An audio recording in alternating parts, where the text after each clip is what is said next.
The point is that without the goal, you're not going to develop the character traits that you admire.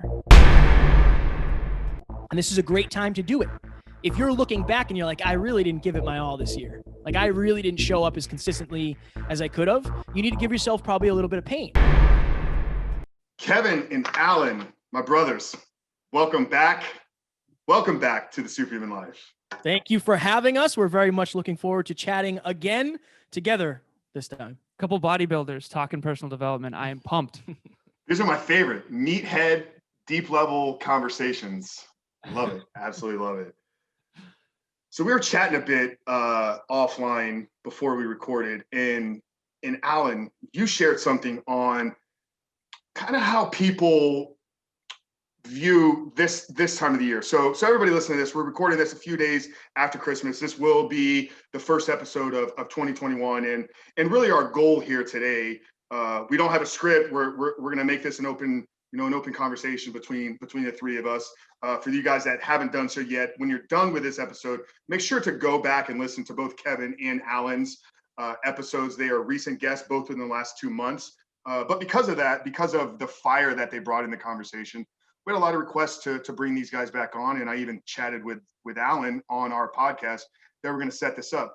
But where we want to really take this conversation and I was sharing with you guys before we recorded, is 2020 has been a crazy, hectic year. There's so much that we could be grateful for, but a lot of people are struggling. So I want us to be able to maybe walk people through how to perhaps get some of this 2020 craziness behind us, how to extract, some positive light out of it, but ultimately how to step into 2021 and make that the greatest year ever. So that's where we're going to try to take this. I don't know if we're going to be successful in doing that.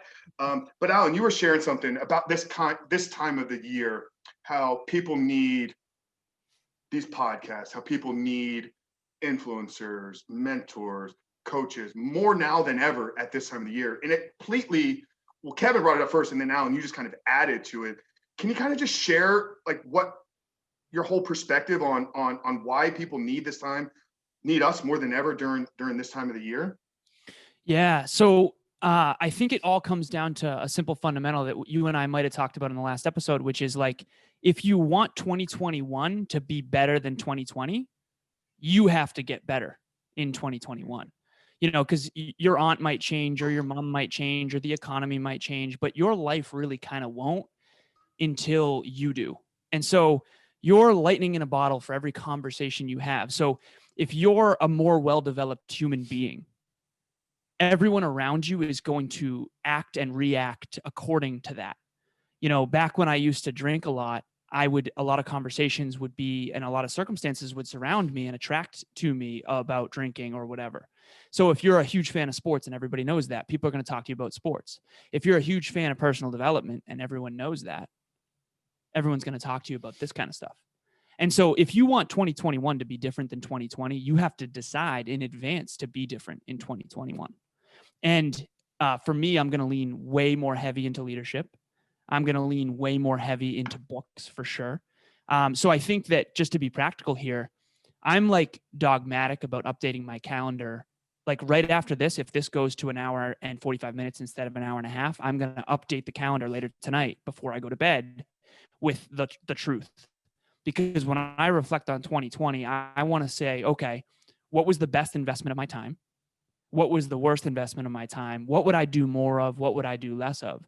Because at the end of the day, again, I want to bring myself into 2021 with a higher awareness of what was congruent, what I want to double down on, and then what I really want to get rid of. And, I'm 32 at this point, so I'm on chapter 32 of this journey, and I want chapter 33 to be even more incredible. And the only way that's going to happen is if I decide in advance to be more disciplined, more consistent, and decide on what choices I made in the past that really did lead to more joy and abundance.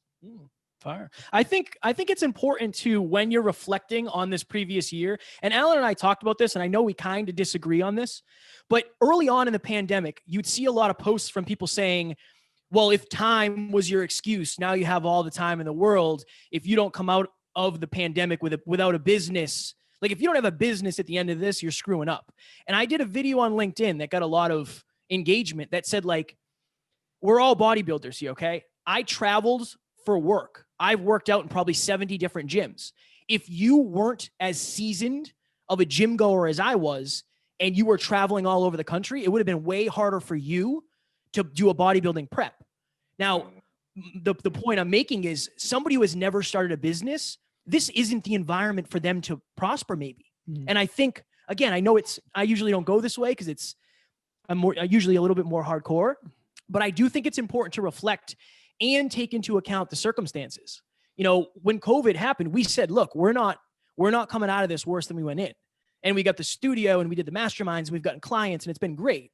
But I think we were also somewhat seasoned in terms of dealing with overwhelm and being resilient and, you know, dealing with uncertainty. So I do think if you're like an early entrepreneur or this year you really tried to build your business and it didn't go super well, I do think you should kind of give yourself a little bit of grace and not totally beat yourself up. Now, if you were lazy and you know you could have been doing better, then that's obviously a whole nother conversation. I love that bodybuilding analogy. I mean, it was kind of right in line with what we were talking about before we hit record. But yeah, it's just like, you know, if you haven't done the off-season training, if you haven't laid the foundation, if you didn't do a bulk and put on, you know, 20 pounds of muscle, you know, that 12-week preparation, that 12-week contest diet is not going to get you anywhere close to where you need to be on contest day. Well, if I hadn't been training off-season business-wise, if I hadn't been training to launch my business or training as an entrepreneur for years or months prior to COVID was like the contest prep kind of just turned on. So to think like I had no idea to even start a business. How am I going to start a business at the craziest time in year? Yeah, I absolutely love that angle. So for you guys that are out there, I guess where we're saying if the lockdown, the quarantine, the COVID, if it didn't go as good as the person you saw on Instagram or as good as you committed to early on, that's okay. That's okay, because we can still pick up tomorrow. We can still keep moving forward. Let's take a slight pivot here and let's get slightly personal if you guys are able to. And I think this will kind of help carry the conversation to ultimately goal setting in 2021. Starting with you, Kevin, what would you say is the biggest lesson you learned personally and professionally, you know, in dealing with COVID this year? I think personally, I would say that it's so important to be empathetic when it comes to what you're saying. So like we're very front facing. We do 5 episodes a week, hundreds of thousands of podcast downloads. Like a lot of people see what we do. And I really wanted to temper myself and give grace to people who are struggling. Cause like as an influencer, you always want to be like the top of the top. And you want to say like, this is what we're doing. We're crushing it.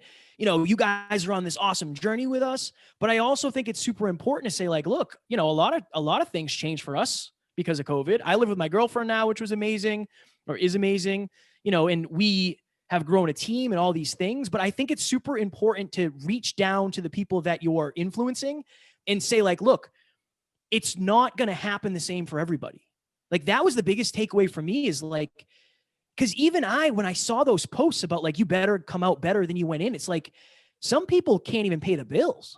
Like they're not worried about starting a business right now. They're worried about saving their family. And that really fired me up for like understanding context. I would love to motivate you. Like I want to motivate you so much. I want to inspire you. I want to help you. But if you're struggling to take a breath, I'm not going to expect you to run a marathon. That just would be insensitive and I wouldn't be serving you well. So I do think it's very important I don't think you can blanket anymore. I think that's what COVID has taught me is like, you can't be a blanket motivator. I think you have to touch people at a personal level. And I think that's so beneficial. And then I would say professionally, it's almost at the opposite end of the scope for me professionally is like, if you put your head down and you grind, especially when other people aren't, the results you can get are unreasonable. And we were talking about this in the beginning, Frank, the last 2 weeks of the year, a lot of people are just kind of taking it easy. Well, that's when people need you the most. Like there's people right now looking at our social media saying like, I just had a shitty week with my family. Like they don't believe in me. They're not supporting me. That's when people need you the most.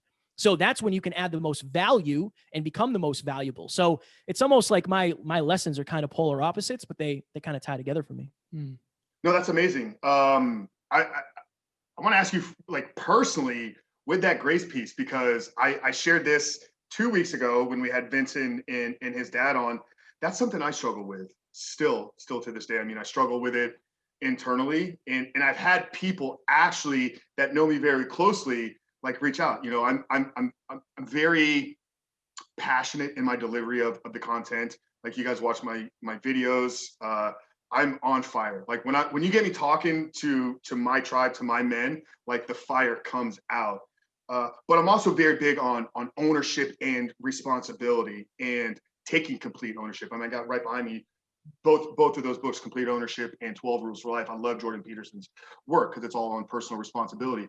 But I had somebody reach out to me because I'm very open. Like when I'm recording content for Rebuild Recovery, which is the porn addiction recovery coaching that I do, I always think of myself on the other side of the camera. So I'm talking the older version of me. And people have been like, Frank, you got to give yourself a little bit more grace. You got to give yourself a little bit more grace. So how do you kind of find that balance between extreme ownership? Because I know you guys both really, believe in taking responsibility and ownership. So how do you kind of find a balance between full on responsibility, but grace at the same time? I think it's contextual. Like in the example I just used, it's almost like this. I have to understand that many of the people who follow what we're doing aren't as ambitious as we are. And I don't say that to be negative at all. It's just like a lot of them aren't willing to, or they don't have the desire to go through the amounts of pain we've gone through to get here. So it's naive for me to assume that they're going to do the same thing. So I think it's understanding for us, our standards are so high that like my grace is going to be different. If I don't do 5 episodes a week for the rest of my life, I'm probably not going to like myself very much. And I know Alan's the same. But I think I think it's personal. I think you know what your potential is. If you take your potential, you run it through the filter of circumstance, and then you get your end game. If that end game could have been higher, I think it's a personal responsibility to be honest with yourself. But I think it's hard when we're putting that blanket over other people. So I think it's personal at the end of the day, Frank. And I think you have to look at your previous experiences to figure out like, look, and this is a great time to do it. If you're looking back and you're like, I really didn't give it my all this year. Like I really didn't show up as consistently as I could have. You need to give yourself probably a little bit of pain. But if you gave it hell and you didn't accomplish your 7-figure business like you wanted, maybe there's room for a little bit of grace. Yeah, and look at that as an opportunity to look back at the year and find the kink in the armor, find the hole in your process, find the hole in what you did. Because if you could stand there confidently say, I did everything I possibly could, but I still didn't get the outcome, that means that maybe the goal was a little offset. You didn't properly set your goals, but chances are there's probably something in your process there to make that thing a reality that had a hole or gap. It's a huge opportunity. But in order to do that, to be able to retroactively look back, you gotta be managing your time like Alan, and literally going back and fixing your schedule based upon the amount of time that you spent doing something. So amazing insight there, Kevin. Sure. Alan, with you, biggest takeaway personally, professionally in the year 2020. Biggest takeaway personally and professionally. There's been a lot of accelerated growth this year. I think it's going to be the tried and true fundamentals again, which personally, it's the ownership piece of your life genuinely will not get better unless you do. And I didn't make that rule. And I'm sorry that that's the case. And it's almost like I care enough about people now to not sugarcoat things. Because if your life didn't get better in 2021 or in 2020, and Kevin kind of alluded to us disagreeing a little bit on this, and it's rare that we disagree, to be honest, but I think we do on this because I don't agree that it's okay to not come out better. If you don't come out better on the other side of adversity, and I mean better in your character, not in your external results, better in your character, then that's a losing game that you can never win. And I don't want to not have empathy for horrific challenges, but I don't think it helps anyone to make it okay not to. And so my biggest takeaway personally is I see that we all have emotional pain, more so this year than probably ever for many of us. But people react to pain very differently. Some people use that emotional pain to make excuses and they point to everything outside of themselves. It's like, well, if my mom believed in me more, or if I wasn't born poor, or this, that, and the other thing. And the truth is those things are true, genuinely. Like I was, my father passed away when I was 2. I had a stepdad for 13 years who it was challenging. I grew up around a lot of pain and suffering, and all of that is true and valid. But what I did with it, I think it made me who I am today. And for people who struggle with self-belief, I do believe that adversity becomes something very hard to overcome, because if you don't believe in that brighter future, the adversity won't be transformed into your advantage. And so I have empathy for that, but I do think it's important for people to know the following statement, extreme ownership. Like, everything you do is your responsibility. Everything you say is your responsibility. Everything you think is your responsibility. Everything you feel is your responsibility. Everything you believe is your responsibility. And so anytime you see yourself pointing outside yourself as to the reasons why you're not where you want to be, I'll just quote Jennifer Lopez. She says, only you know what you're capable of. She said, if I listened to all the people who said I couldn't sing or couldn't dance or couldn't act, even after I became famous for these things, I'd be sitting in a room alone doing nothing. Those are her exact words. And so at the end of the day, if you know you're capable of more, which you do, it is your responsibility to manifest that. And I'm sorry, it's just the truth. And telling you anything otherwise isn't going to help you. So that's the biggest takeaway I would say from 2020, is that I think people who avoid truth and feedback avoided more truth and more feedback, and people who sought truth and feedback, yeah, they might have ended up with more pain in the moment, but they also ended up with more truth and better decisions. And I think that better decisions is good for all of us and for everybody. Yeah, I don't want to drive home the riff in between the two of you, but I think perhaps maybe I saw a shift in Kevin when you were talking about the change in character. So, Kevin, is there anything that Alan said there that you feel like we're on Jerry Springer? I feel like we're on Jerry Springer right now. No, I love the character piece, but most people don't measure their success on character like we do. Most people measure their success on finances, on business, on outward looks. Alan and I are so big on our character, and that's why we talk about it so often. But I think I don't know. I think go ahead. No, I was gonna say let's zero in there though. I mean, because obviously there's been something that's happened and I'm assuming this is something you've had to learn and grow and develop over time. So what was it about? Either one of you feel free to chime in here. What was it about your growth, your personal? Was it something a specific mentor? Was it something you read? How did you make that shift of viewing things externally versus viewing my growth on the inside, my character? Because maybe there's something really valuable here that we can share with the audience. For me, it was having the 6-figure income, being ripped because I did a bodybuilding show, having a model girlfriend, and then realizing, oh, I'm not happy at all. For me, I found everything that was supposed to make me happy and successful and realized that it was an internal game. And I've told this story before, but I know the exact moment where I figured out like what happiness was. I was walking in the kitchen. It was in the middle of the week, like, probably 10, 11 in the morning. I was walking around and I felt for the first time in my life, I finally liked who I was as a person. And that was like, for me, it was weird because I've been popular. I've had money. I've been good at sports. I've been in shape. But none of those things made me happy. None of those things made me happy. So for me, and then also, Frank, like, you interview people, you know the deal. Like, a lot of people aren't who they say they are. And Alan and I have seen that enough times to be like, I don't ever want to be that. Like, I don't want somebody to think I'm a certain way and then meet me behind the scenes and be like, oh, like, Kevin is not the person. Character over everything. And I think this is the part that gets me fired up.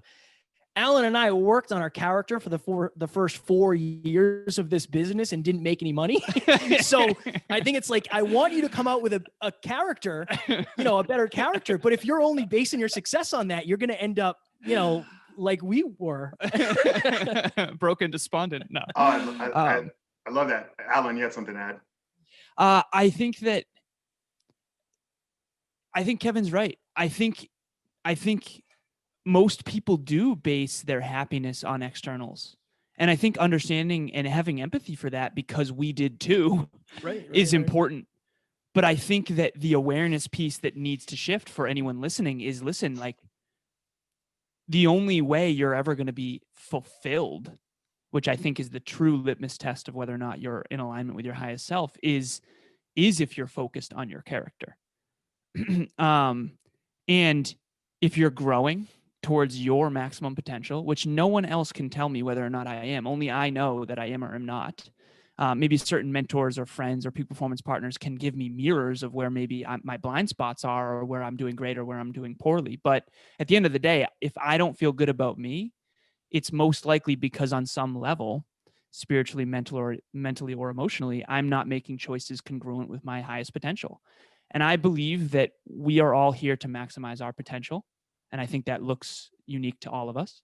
And I believe the reason why is because when we go through adversity and become better, we have something to give others.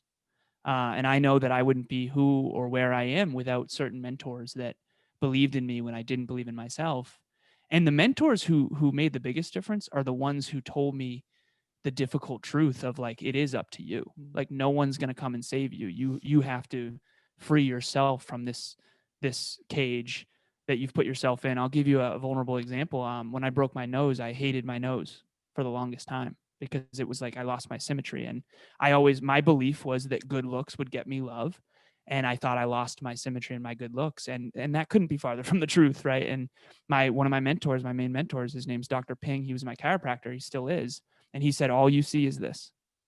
No one else cares, Alan. They don't even know that you dislike your nose. Like, you have to get over that. And so it was the people who had the courage to tell me the truth that have made the biggest difference. And that's what I learned in 2020 is I'm going to be that person, even though I'll be disliked maybe sometimes. But I think eventually, as their awareness grows, they'll realize that I was the one who really cared enough to say the truth. God, I love that so much. And it just resonates so much. I've shared this story handful of times here. I mean, if you go all the way back to episode 1, it's the full story. But for me, I struggled with that lack of really putting my true character out there. I mean, you guys know my biggest struggle was porn. Porn for close to 20 years. At the same time, I was still building a fitness business. I was still an influencer, public figure, putting content out there. And even going back to my muscle building days, it was always around trying to help people become the greatest version, or there was always a self-development hook to everything that I created. And I had these moments towards the end of 2018 where I couldn't even look at myself in the mirror anymore, like getting up in the morning, like about to start my day, record a video, shoot content, whatever I was doing. It's like, you're a fraud. You're lying to the world. Like, how are you going to go help people become the greatest version of the self when you haven't even taken care of things that you're struggling with? And for me, we've talked a lot about bodybuilding here today, and I spent 15, 20 years like building this shield, literally, like it was a shield from the inside of me to the outside world. Like, I thought if I get big and strong and nobody would know, I'm this broken little child with all these insecurities and things that I've now processed and worked through. But the defining moment for me was when I broke my hand and I was told, like, you can't even go to the gym for the next 2 months. And I carried that for like 6 months. I literally lost like 40 pounds of muscle. The first episode I ever recorded for this podcast, I was the lightest I'd been since high school. I'd lost that much muscle, that much weight. The entire body that I spent my entire adult life building was gone. But it was one of the greatest days of my life because I got to speak into the world and put my real self out there, my real story. So it just resonates so much closely with both of what you guys shared. So I appreciate that. Let's like pivot and transition and let's talk into 2021 now. And we've helped people get out of their own heads, maybe shift your perspective on this year that we're coming out of. Now we want to help people step into the greatest year ever, 2021. All these amazing things that we're going to create and let's, if we can, get tactical here. Goal setting, strategic. I know you guys run your mastermind, and obviously you were doing a podcast with this recently. So either one of you feel free to take the lead here, and we'll kind of just make this second part of the podcast here just kind of organically flow. But let's talk about some strategies and tips for people moving into 2021, how to set goals, proper planning. We'll just take it from there, guys. So I'll start with this. The best plan in the world without action is not gonna make a change. So number one, if you want 2021 to be the best year of your life, you first have to commit to the action that it's going to take. Okay. So I'll do the tactics. Yeah. Okay. From my perspective, if you break your life into health, wealth, and love, okay, let's fast forward. We're sitting at the end of 2021 and you're thinking to yourself, this is the best year of my life. What happened? What happened in health? What happened in wealth? What happened in love? Well, I made $150,000 in my business. I lost 15 pounds. I'm in the best shape of my life. And I am the best I've ever been with my significant other. Okay, cool. Those are the three things. Now we got to reverse engineer that. What are your daily habits that must happen in order for you to accomplish that? Okay. And I know you guys, like if you're watching this, if you're listening, yeah, like, thank you. It's super simple, but again, it's simple in thought, but in practice, it takes way more because it's going to change, right? What you do is going to change. What the results that you get for the effort you put in is going to change. But that's what I would say. I would say literally like, okay, I want to make 150K. Cool. How much money did you make last year? I made 75K. How many clients did you have? I had 53 clients. Okay. We have to double that. Okay. You're at 150K. How many days did you spend prospecting? 2 days a week. Double it to 4. Like, and again, is it going to work that easily? No, but it's just for an example of what you can do. Did you work out this year as much as you wish you had? No. Did you make any Did you get any results? No. We have to up that a little bit. I genuinely think it's about, after this podcast, well, we actually have another one right after this, but we call it reflect and perfect. We will reflect on this one and say like, hey man, when you called me a donkey, I didn't like it, and then I didn't on this one, but no, not yet. Not yet. Not yet. And then we'll use that reflection as perfection. I think that's what Alan's going to do with his schedule. He's going to reflect and then perfect. I think if you do that, and you can go back and listen to the episode where Frank and I talked about the system of success, but break it down into the smallest things that you can do right now. The building we're in is millions of bricks, but they're all one brick. They're all one brick. It started as one brick and then another brick and another brick. That's what your habits are. And that's what your goals are at the end of the day. And don't overwhelm yourself by looking at the top of the mountain, like one step at a time. That's the tactical advice I would give. And you can reach out to me anytime. Like if you're thinking, Kevin, you're crazy, it's not that easy, reach out and I'll gladly send you an audio or something. Yeah, no, I want to just perhaps dial in a little bit more here, and then Alan, we'll get you for more of the high level take on this. So I know you Kevin, you do a lot of personal one-on-one coaching. You both guys do. So obviously it's hard to do this over an audio podcast because you need there's a personal touch to this. But are we only going to go 12 months? Like, are we only going to set goals for 12 months, like year-long goals, or do you break that process down into quarterly, monthly, weekly, or is that 1 year goal a piece of a bigger goal, or do you only go a year out in the future? Yeah. It's interesting because for us, we all have like one thing that we're focused on in this weird way. So we have 9 people on our team, but everybody's focused on one thing that they're measured on. For me, it's podcast listens. So I don't really I do a yearly goal, but it doesn't really matter in a weird way. And also I'm like, our coach is David Meltzer, and he always says, obviously time is a man-made construct, but he always says that if you're creating results and goals based on a timeline, you're creating resistance. So I honestly try not to create time-based goals. I try to measure the progress that we're making. And again, that might be weird, but like, we wanted to hit 5 million downloads in 2020. We didn't. Like we didn't hit 5 million downloads in 2020, but we have so many other things that we didn't even plan for as goals. We have a 9-person team. we've done 38 weeks straight of a mastermind. We've been on way more shows. We've had really next level tier 1 guests. Like, so many things have happened. So I think I would decide, like, what do you want long term? But like you said, it's super hard to bring that down to earth without having a specific example of what somebody wants. I've always struggled with that, like giving the details of uncertainty and not being sure of what somebody actually wants.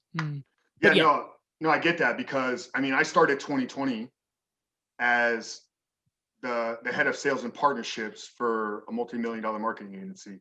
Like, I thought that my next 5 years was building this agency and we are going to have a multi-million-dollar exit.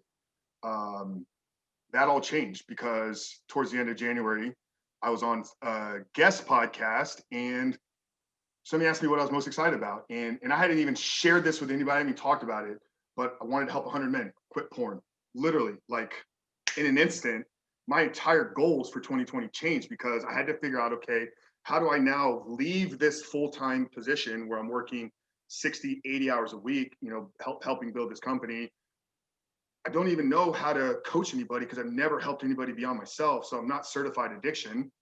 And then I got to build a course to coach 100 guys. So number one, figure out, okay, what do I need from a coaching certification? So signed up, got certified, boom. Now SPARC, so sex and pornography addiction recovery coaching. Amazing, boom. Okay. From that podcast, had 2 guys reach out. I'm all in, ready to go. So now I had clients. I had no material, curriculum, nothing. Just going to build this on the fly. Literally the first 2 clients helped me build what is now the 16-week curriculum. But yeah, I started 2020 thinking I was going to become, the number one, I was building a sales force, selling high ticket marketing services. By the beginning of May, I had exited that company. I figured out, okay, what do I need to do in my business to replace the income.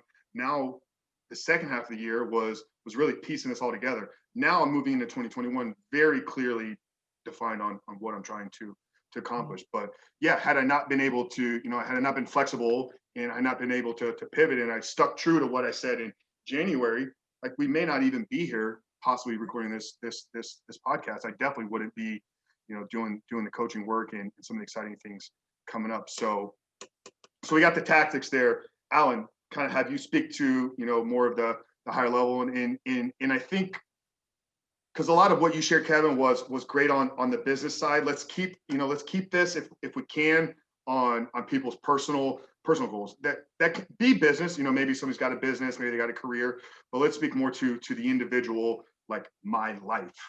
Right. So Frank, you've probably, I sense that you've already deduced that Kevin tends to go with tactics, and I tend to try to give a deeper, broader understanding. Yep. And I think both are super important, right? So I'm gonna go to the deeper understanding. At least I'll try to. Kevin mentioned something that I think is interesting about the bricks of this building, and it was done one brick at a time, and I absolutely adore that. But there's another piece that I think we're missing, that I think a lot of people are missing in their life. And this is not me disagreeing with Kevin. It's just extending another olive branch. Imagine right now, us 3 are, in a field and we see someone laying bricks. And we're like, hey, what are you building? And they go, I have no idea. I just think that that's how a lot of people live their life. And I think it's a giant mistake, because then you feel like a failure, not because you're not great at stuff, but because you never even knew what you were building in the first place. And so while this complex was built brick by brick, first there was a blueprint. This building was done long before anyone laid that first brick. And so to try to make this as practical as I can, it's difficult because it's hard to say, hey, what do you want to be in a decade? I am very, very blessed to know exactly who I want to be in a decade. And I've kind of seen that vision, and I won't go too deep into that. But for those of you who don't know what you want to be in a decade, maybe it would help you to look at some heroes. Who do you admire and why do you admire them? Most likely it's certain character traits that they have. But what I want to pay close attention to is that those character traits were actually built based on goals and dreams. And I'm going to give you a really simple, kind of weird example. But if you look at Michael Jordan now, he's somewhat overweight and out of shape. His goal of winning that many championships and being the greatest basketball player to ever live is what made him, it's what created the discipline and the character and the work ethic and the body and the amazing talent that we saw. Now, he was obviously born with great talent. He was put, you know, he had a basketball in his hand at 5. Like, we get all that. But the point is that without the goal, you're not going to develop the character traits that you admire. And so for me, it's this simple framework, and it might seem complex, but I'll try to break it down. So for me, my main focus is to have the biggest positive impact humanly possible. And Kevin is a partner with me in that, and we both want that. Okay. We figured out that the way that we can have the best, biggest positive impact in the world is listens.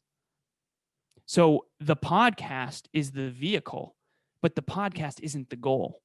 500 episodes of Next Level University is a byproduct of the vision and the goal. And so I think if you're out there right now listening, I think it's really important to understand, like, who do I want to be?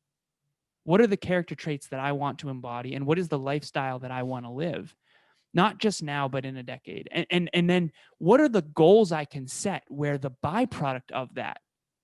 So for example, if you want to afford your dream car, I have this one mentor.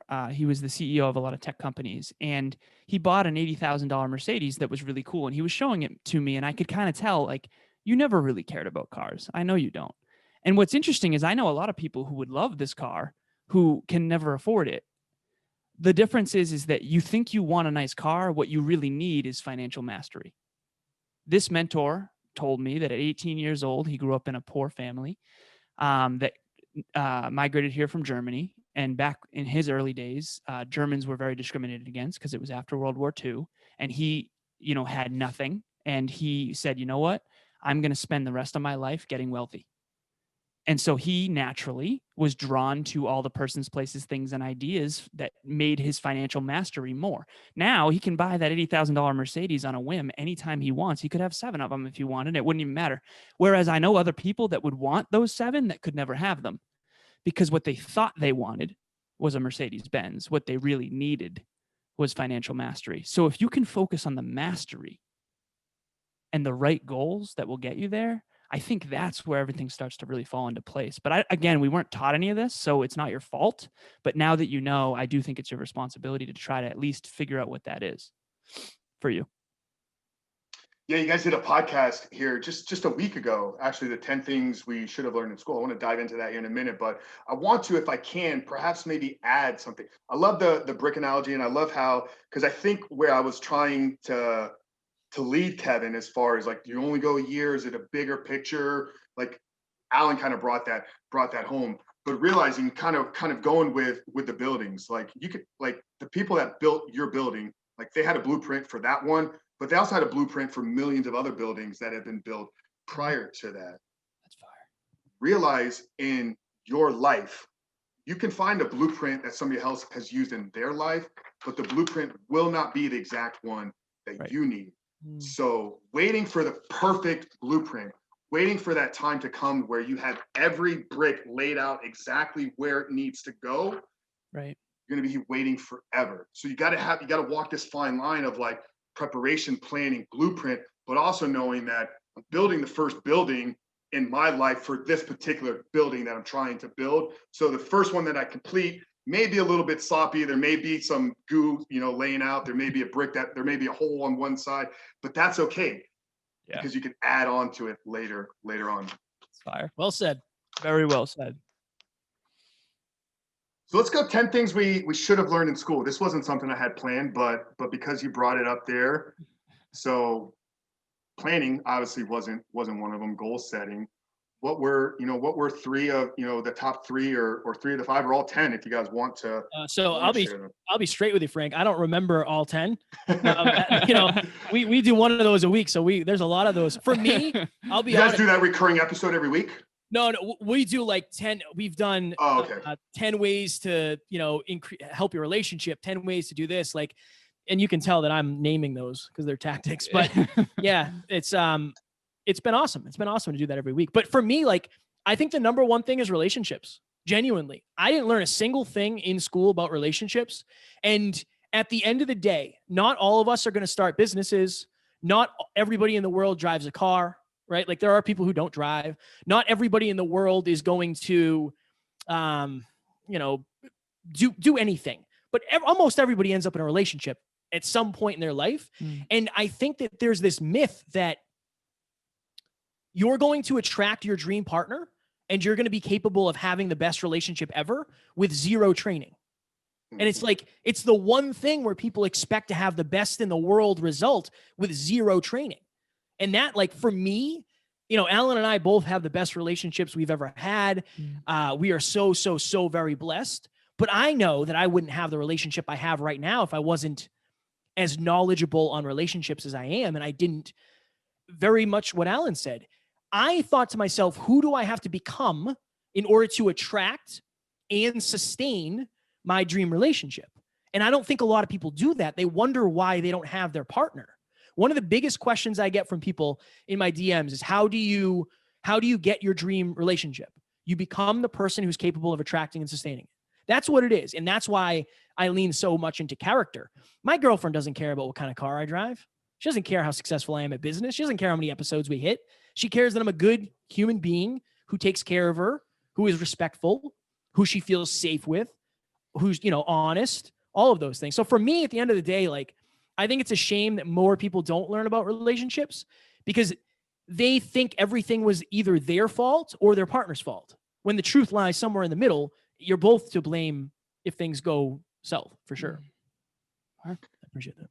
Yeah, I think that approach, that perspective, really applies to every area of our life. And I think this is something, I don't know if I learned it this year, but it's definitely like been driven home for me. If there's something in your life that you do not yet have, realize that you are not yet the person that should have it. Or I think I completely screwed that one up. But right in line with what you're saying, you got to become that person that is ultimately going to attract that perfect partner, perfect spouse.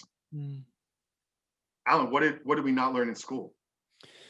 So many things. That's so near and dear to my heart, because I think my deepest pain came from my mom always taught me that if I aim high, and we talked about this on the last episode, that I would have choices. And she was absolutely right about that. But I don't think we can make good choices without awareness. You know, there was a time where we were putting leeches on us to cure illnesses. You know, there was a time we thought the world was flat. And so I'm often asking myself, like, where do we still think the world is flat? Where are we still putting leeches on us? You know, YouTube. YouTube? YouTube. There's a whole like society on YouTube of people that think it's flat earthers or whatever. Yeah. Oh, okay. Yeah. Fair. Well, obviously they should read, you know, a book. No, I'm kidding. But I'm asking myself, like, where do we have a misunderstanding that is making us make bad choices? Because the interesting thing is, if you don't have a high awareness of business acumen, you actually can't make good business choices. You know, what's the difference between us at 16 and us now? Really, it's now we know better, therefore we can do better. We can make better choices. I mean, when I first started my fitness journey, I didn't know anything. I was winging it. And, you know, milk equals bad. And it's like, no. So your daily choices are compounding into the results you have. And that's what we didn't learn in school. To get back to your original question, we didn't learn how to learn. We didn't learn what to learn. Health, wealth, and love that Kevin mentioned. Okay. Health, wealth, and love. Health is physical, mental, emotional, spiritual. Not a single class on any of that.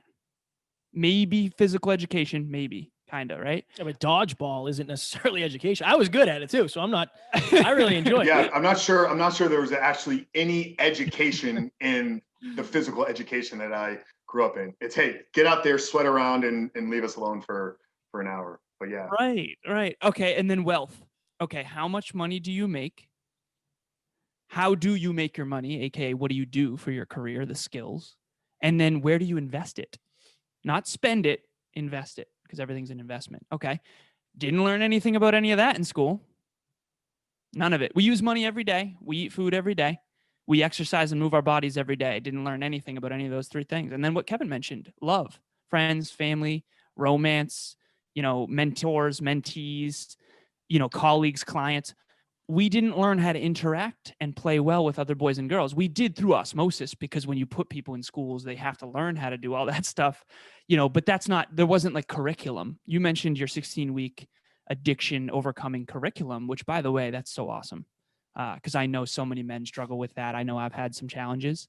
But the curriculum in school was not setting us up for success. It was not aligning our compass with growth and contribution. And I think that, a lot of guys especially grow up chasing significance and at the expense of growth and contribution. And what's interesting is that if you did focus on growth and contribution, you'd end up the most significant.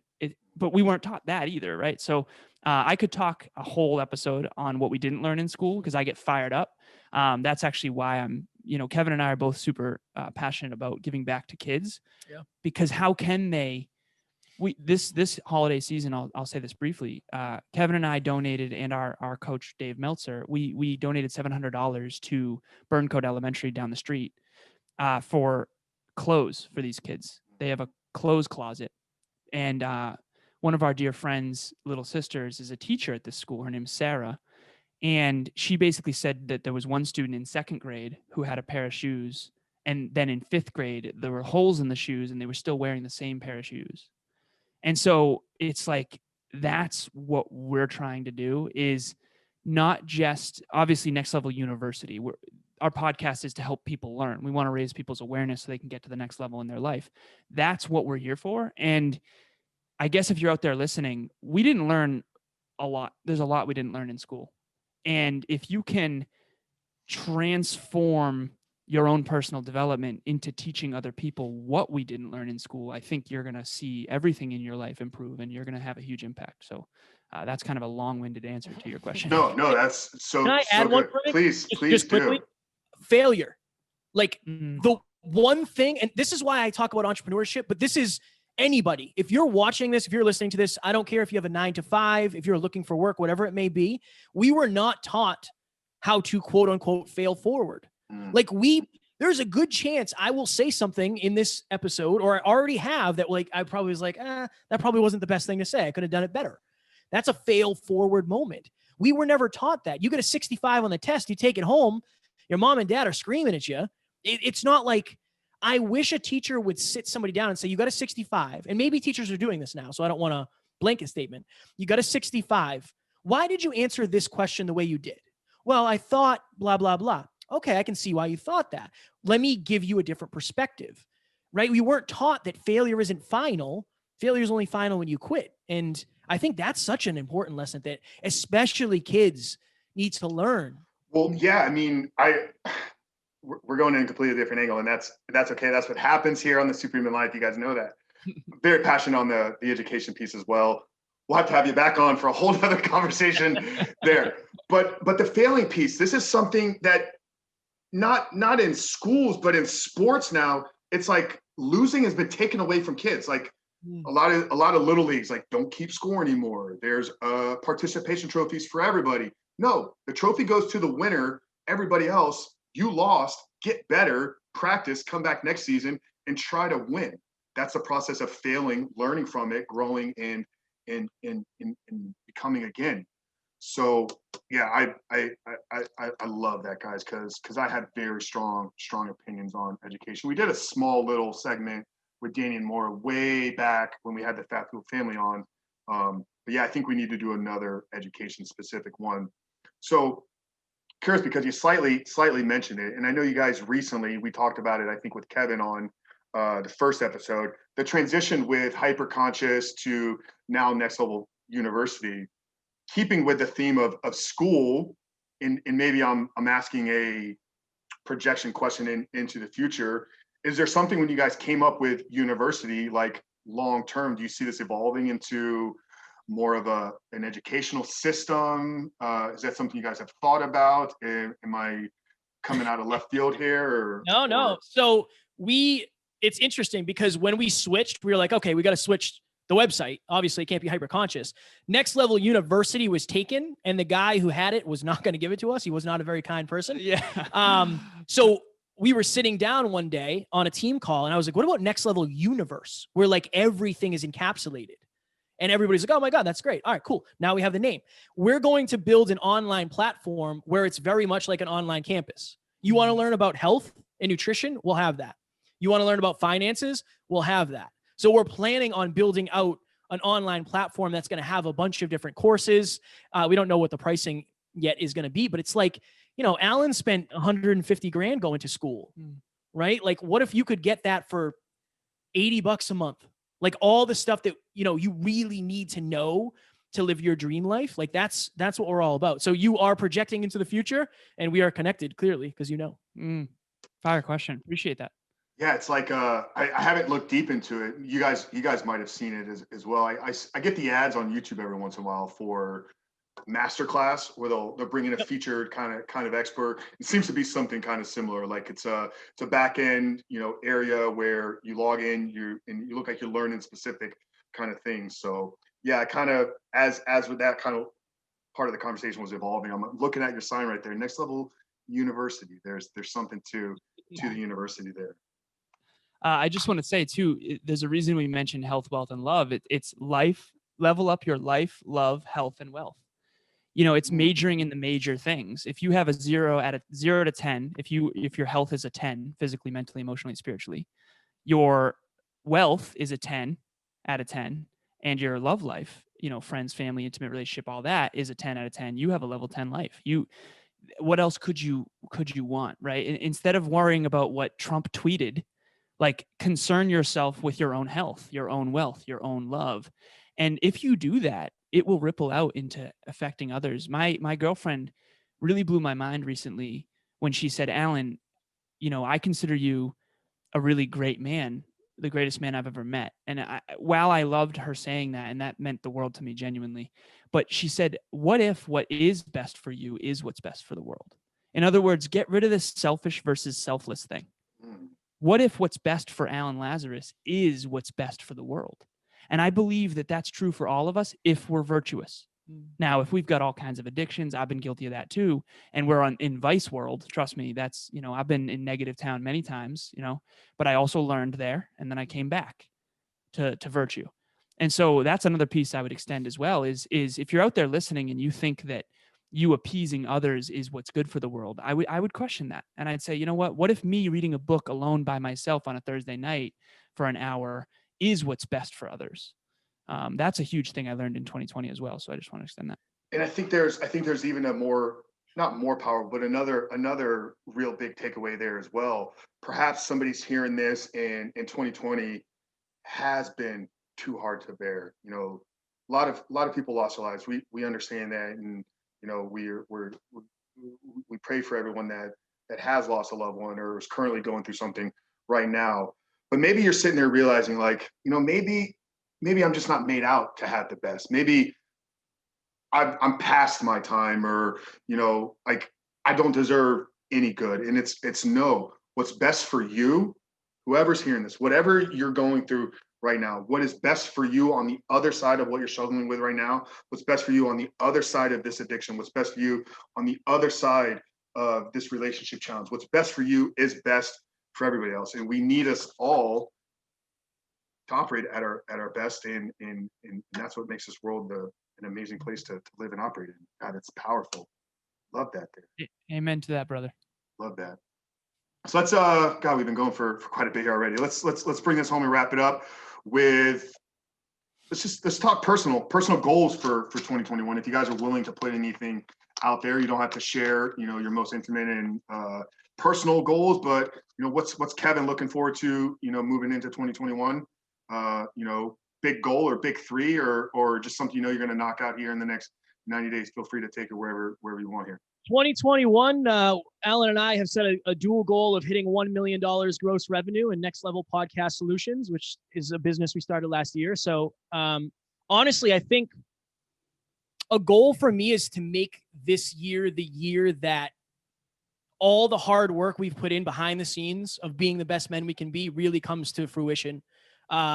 I want this, and this is going to sound a little arrogant, but I want this to be the year that people say, they go from saying like, what the hell do those kids think they're doing, to how the hell did they do what they did? I feel like we're there, and I feel like we're grounded, and I feel like we're doing it for the right reason. So that's That's like the big goal for me. I want to buy a house with my girlfriend. And, you know, honestly, in 2021, I want her to be able to quit her job, and I want her to be able to do whatever she wants. I don't want her to have to work anymore. That's like super important to me. So those are probably the biggest ones for me. Mm. Strong answer, brother. Appreciate that. Well, so obviously the first goal I've set for 2021 is to be more jacked than Kevin. Well, I mean, honestly, I don't think it's going to happen, Frank. Dude, you got what, 6 inches on him? I mean, these little short guys with these short little muscle bellies, man. We can't compete against them. You know, how tall was Arnold? That's all I'm going to say. Arnold was 6'2". Yeah, it's pretty tall. He was 6'2", 250. I know his stats. No, I'm kidding.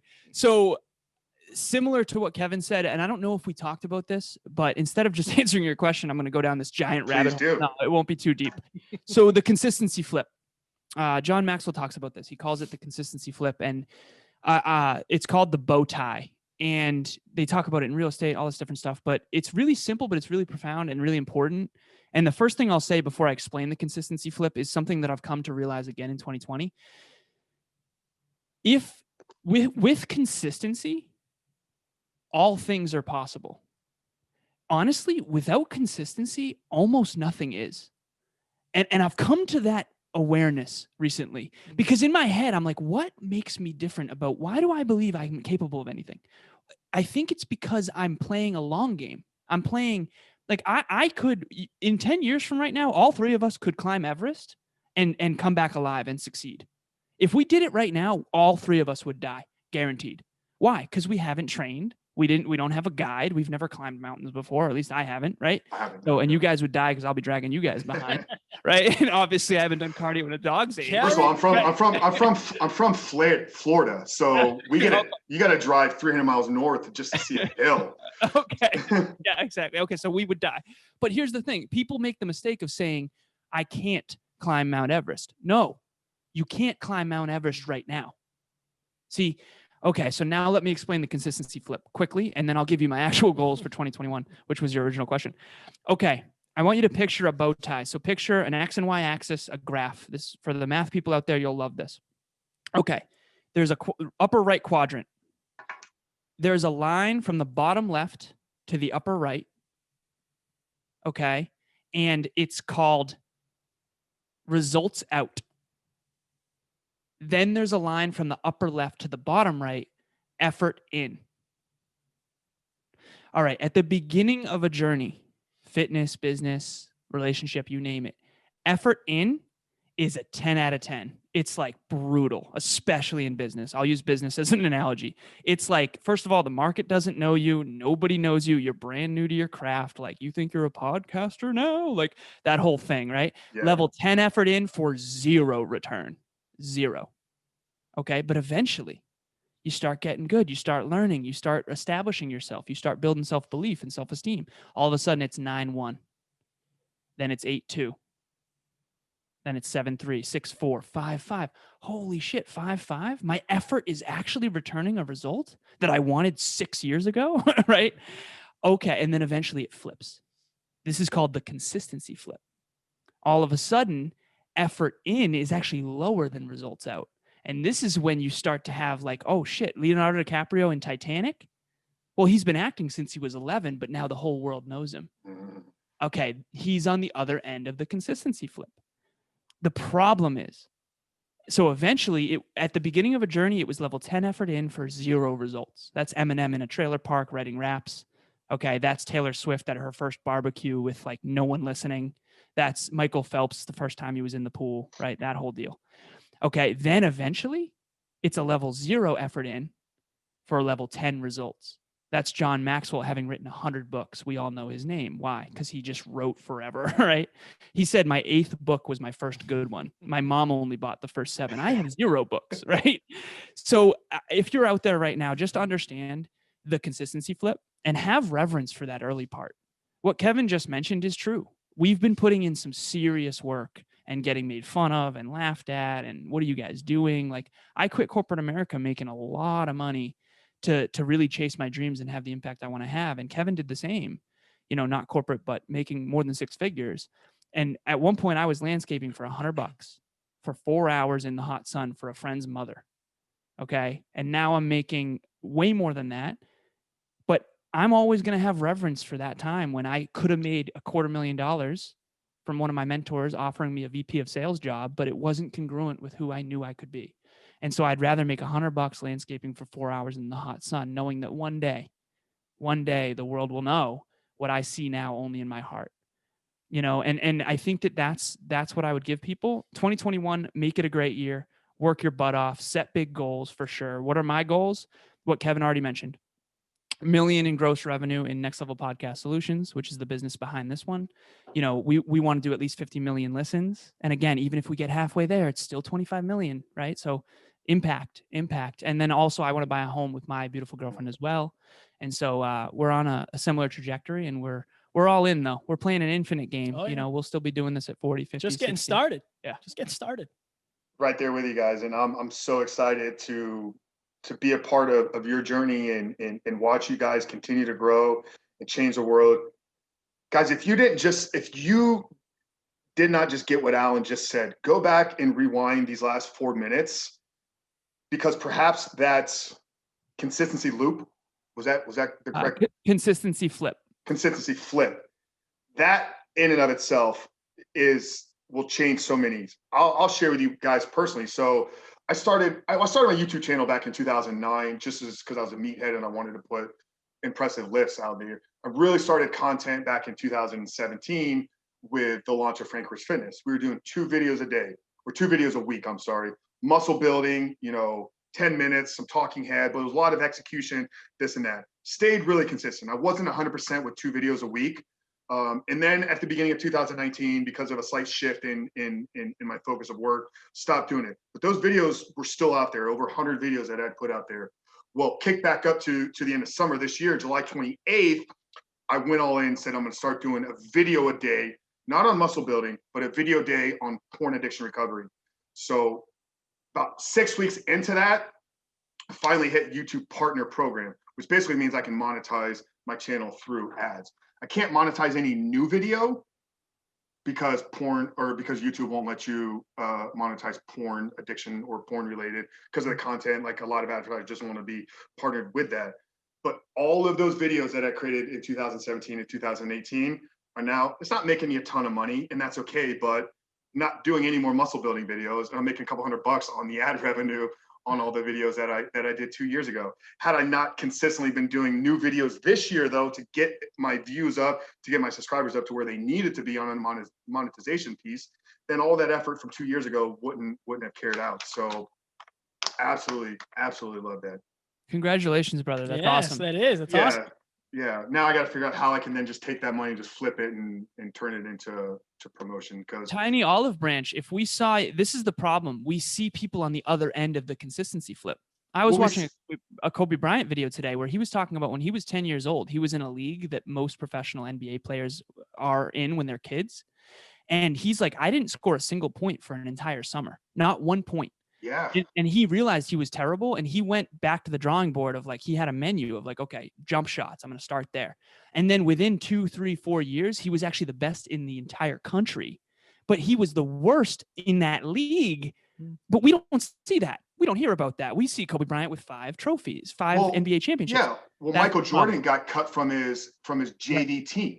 You know, this is it. Everybody understands the idea of the 10-year overnight success, but they think they cut that 10-year part off and they just focus on overnight success. No, nobody that you're following, I don't want to say nobody, because there's the rare oddballs, viral video, whatever, but that is not the norm. Most everybody that you're looking up to, you're consuming their content, you're watching their videos. Actors, they failed on stage, got kicked out of auditions, had to keep trying. Then they get the blockbuster hit when they're 40, 50. Entrepreneurs, influencers, business owners create thousands and thousands and thousands of videos, hours, millions of hours of content. One video blows up, 1 million views, your life changes forever. That 10-year overnight success, most people throw the towel in after 6 years. You're more than halfway there. You might as well keep going. And dude, this is amazing. This is so good. So 2 quick just rapid fire, if we can actually do anything rapid here. It's because of me. My bad. No, it's all brother. So 517 episodes. Real quick, Kevin, what's one episode everybody hearing this needs to go listen to? Oh my goodness. Oh boy. Let me see. What would most people? I would listen to the first Anthony Trucks episode. The first Anthony Trucks episode where he talks about how he had to chase chickens to eat dinner. He licked the bottom of people's shoes until his tongue bled because of his foster situation. Like, perspective. If you need perspective, that is amazing. If you need tactics, any of our 10 ways videos, they're literally, or episodes, they're catered to help you now and also get the deeper understanding. So Anthony Trucks, and then any 10 ways episode. Got it. Yeah, you guys know Anthony. We had him on here. We had limited time with Anthony, so we didn't get a lot into his backstory. We wanted to keep that one more tactical for you guys. So definitely go check that out, because yeah, his upbringing, his story. Wow. Alan, one book everybody needs to read in 2021. Ooh. The Compound Effect by Darren Hardy. It has to be. It has to be. The consistency flip that I just described, the Compound Effect. It's just understand it's a boring book. The fundamentals are boring, but they're the most important. That's why most people never get them. And here's a hack for you guys. I'm in no way affiliated with this, and you can tell by the way I'm going to tell you to find it. Just Google Darren Hardy. Just land on, just go to one of his websites. He's going to pixel you, and then you're going to get presented an ad. They're giving this book away for free right now. You get a free copy. Yeah, get a free copy of the Compound Effect. It might be like $7 of shipping, whatever. Just Google his name, go to his website, and then let the advertising take care of the rest. I don't know how to direct people directly to the free page. So if I can find that, it'll be in the show notes. If not, trust me, the algorithm will make it happen. Can I recommend the book on Audible? And I'm not affiliated either. I don't get paid for this, even though I've sold hundreds of copies of this thing. But it's just that good. It's just that good. On Audible. On Audible, his passion comes through. He's a really strong speaker. He's got a lot of reps. And the Audible, it's different. And he also goes off script a little. And there's extra golden nuggets in there. Yeah. So I love the Audible. I've read it more than dozens of times, like probably 100. I just don't want to exaggerate just in case it's not.